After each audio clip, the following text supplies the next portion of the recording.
Alright, everyone settle down. Let's begin this introductory class to tanking. Now first things first, some of you might not know what jobs fulfill the tanking role. Let me introduce you to the Gladiator, which levels up to a Paladin with enough experience. Next is the Marauder, which powers up into the Warrior after enough training. And finally, we have the Dark Knight, which just stays as a Dark Knight. These three are the members of your party that draw all the enemy's attention and soak up all their attacks. Now to succeed as a tank, there are three key things to remember: protection, provocation, and positioning.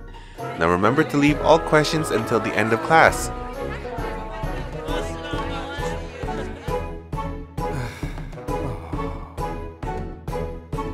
Let's go over protection. The most important thing in your life is, well, your life. Make sure you don't fall in combat, or else that can quickly mean the end for you and your party. Do everything in your power to survive an encounter. Lesson 1. Defend yourself.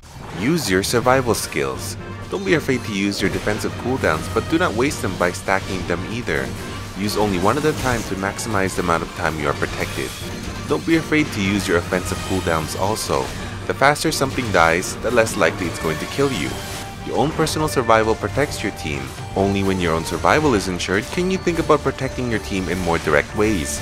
Each of the three tanks have their own way of doing this, but I will save that for their own individual videos. Let's now go over provocation. Your role is to make sure none of your allies ever gain the attention of your enemies. To that end, do everything in your power to ensure that not one foe slips from your grasp. Be as obnoxious as you can to your enemies. Taunt them, blind them, and hurt them. Make them hate you so much that not even Bahamut's wrath can pull their ire away from you. Lesson 2. Keep your enemies close. A tank's main job is to keep all enemy hate to itself. This hate in other games is called aggro, but in Final Fantasy XIV, it is called enmity. Each tank job has specific weapon skills and abilities that generate enmity. They also have specific stances that boost their enmity generation as well.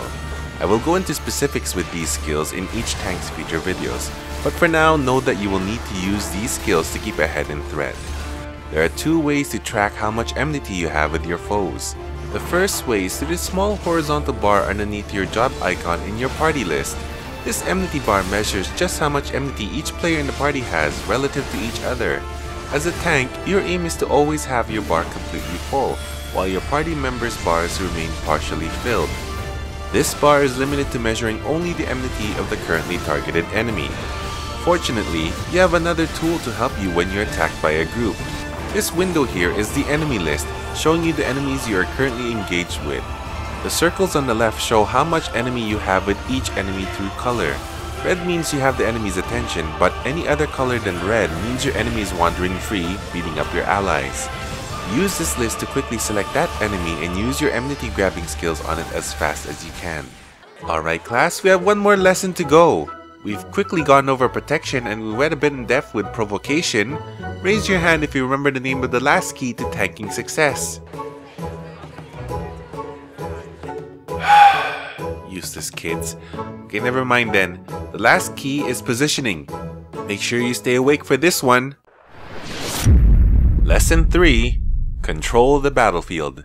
Contrary to conventional logic, to keep your team safe from unnecessary harm, a tank should almost never stand right in front of its party while engaging an enemy. Many enemies have front-facing attacks that cleave, which means they can hit everyone in front of them with just one swing.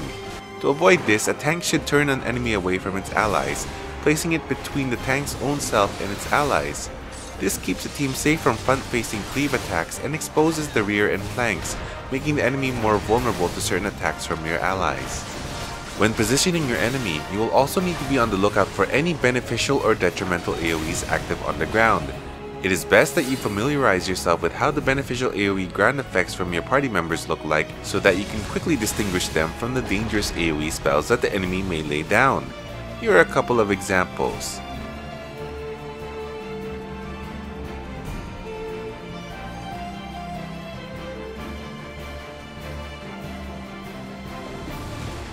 It is usually easy enough to distinguish between friendly and hostile AoEs at earlier levels since almost all hostile AoE skills are telegraphed with an orange area marker prior to the AoE being laid down. Furthermore, you will want to keep your target within friendly AoEs while moving it away from hostile AoEs. One thing to keep in mind while you are repositioning to deal with a hostile AoE is to make sure you give space for melee party members to move around and attack in. Make sure you give them room to be able to attack from the back and from the sides of the enemy so they can maximize their performance. Well, that's all for this beginner's tanking lesson. To sum up, make sure you keep yourself alive, you keep the attention of all the enemies on you, and you make sure you position them in a way that your party can have peace of mind while attacking. Any questions? What the heck? What was the point of me coming here if you kids aren't even going to listen?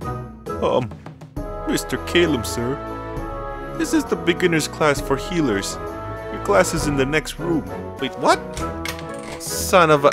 Oh, sorry I'm late, class. Some jerk took my stall at the Chocobo stables. And... Andy, what are you doing here? I was just keeping your class entertained while you made your way here.